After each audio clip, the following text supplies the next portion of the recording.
Bismillahirrahmanirrahim. Assalamualaikum warahmatullahi wabarakatuh dan salam sejahtera. Salam perkenalan, nama saya Dr. Syamsul Azizul Marinsah. Saya daripada Fakulti Pengajian Islam Universiti Malaysia Sabah. Pada hari ini saya akan membincangkan satu tajuk conference ataupun seminar yang bertajuk Amalan Sogid dalam Masyarakat Kadazan Dusun di Kampung Tuarit Liawan Sekeningau Sabah, analisis terhadap perubahan pengamalan. Tuan-tuan dan puan-puan dirahmati oleh Allah Subhanahu Wa Taala. Berhubung dengan definisi ataupun takrif sogid itu. Secara mudahnya, sogid adalah satu set hukuman yang dikenakan kepada masyarakat Kadazan Dusun yang telah melakukan pelanggaran adat, tidak kira sama ada pelanggaran tersebut kecil ataupun besar. Menurut kaedah yang ditunjukkan oleh Mahkamah Anak Negeri dalam Undang-Undang Adat Negeri 1995, sogid adalah suatu hukuman berdarah yang mesti dibayar oleh pesalah adat. Hukuman berdarah bermaksud sogid mesti dibayar dalam bentuk binatang ternakan yang berdarah seperti kerbau, babi, kambing ataupun ayam. Itu menurut hukuman sogid berdasarkan kepada peruntukan yang dikenakan oleh Mahkamah Anak Negeri Sabah. Kemudian sorotan. Berdasarkan pembacaan pengkaji terhadap beberapa penulisan yang lepas, pengkaji mendapati masih kurang penyelidikan ataupun perbincangan yang holistik yang mengenai perubahan pengamalan adat sogid. Namun, pada masa yang sama tidak dapat dinafikan bahawa penyelidikan terhadap komuniti Kadazan Dusun itu telah banyak dilakukan oleh para sarjana. Sama ada para sarjana luar barat maupun para sarjana lokal itu sendiri. Seperti contoh kajian yang dilakukan oleh Profesor Madya Dr. Suraya Sintang yang mengkaji tentang masyarakat Kadazan Dusun semakin kompleks apabila berlakunya perubahan budaya. Begitu juga sama yang dilakukan oleh kajian-kajian dilakukan oleh pelbagai sekolah tempatan itu sendiri.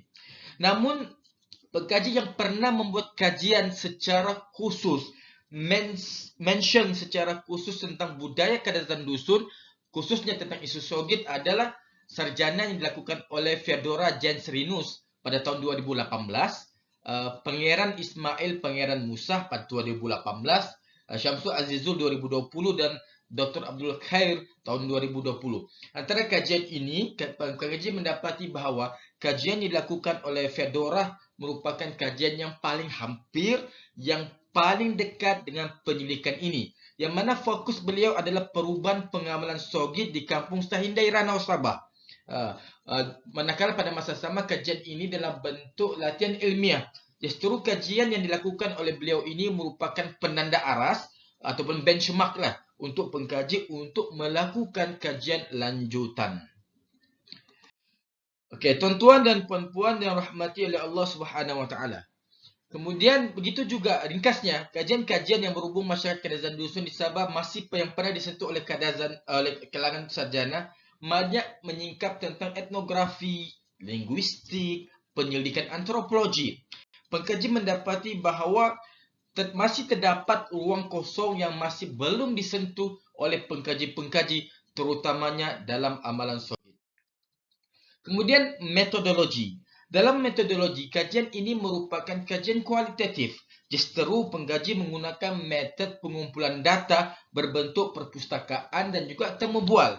Biasalah dalam metod perpustakaan, pengkaji menggunakan kaedah ini dalam memperoleh maklumat berkenaan konsep sogid, istilah sogid, peruntukan sogid dalam Mahkamah Anak Negeri dan seumpamanya. Manakala dalam kaedah temu bual, pengkaji telah menggunakan metod ini dalam menemubual informan yang berbangsa Kadazan Dusun yang arif tentang sogid.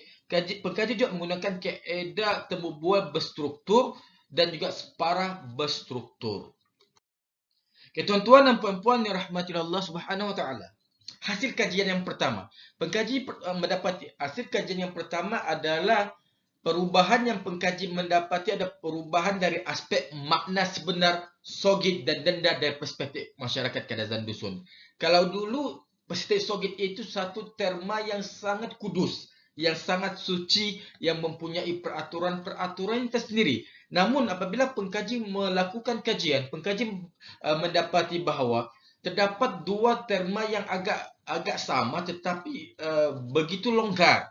Kalau dulu sogit itu mempunyai terma yang agak ketat. Namun apabila peredaran zaman, makna sogit itu agak longgar. Sebagai contoh, kalau dulu sogit itu melibatkan darah binatang. Maksudnya, kalau melakukan kesalahan, wajib dikorbankan binatang ternakan. Tapi pada hari ini, akibat peredaran zaman, darah binatang itu bukan satu perkara yang wajib. Malah ia boleh ditukar dengan membayar denda berbentuk wang, ringgit yang telah ditetapkan oleh Mahkamah Anak Negeri. Begitu juga dengan kadar denda. Kalau dulu maksimum untuk kadar denda bagi binatang ternakan itu adalah sebanyak 7 ekor binatang ternakan. Tapi pada hari ini kadar denda itu tidak melebihi kepada RM5.000. Begitu juga melibatkan campur tangan bobolian. Kalau dulu wajib segala upacara ritual sogit itu memerlukan dalam pelaksanaannya memerlukan kepada khidmat bobolian. Tapi pada hari ini tidak berlaku lagi manakala kerana ia dikendalikan oleh Mahkamah Anak Negeri bagi orang bukan Islam, manakala Islam itu dilakukan oleh Jains itu sendiri. Kemudian perubahannya yang seterusnya dan melibatkan pembacaan rinaid ataupun mantra lah. Kalau pada hari ini tidak melibatkan sebarang pembacaan rinaid dalam menentukan kadar denda. Okay, tuan-tuan dan puan-puan dirahmati Allah Subhanahu wa taala. Kemudian yang kedua, perubahan nilai estetika sogit dari perspektif penduduk kampung. Nilai estetika yang ada pada sogit perlu dirujuk kepada dua pengertian. Yang pertama adalah daripada aspek budaya atau cita rasa. Manakala yang kedua daripada sudut agama.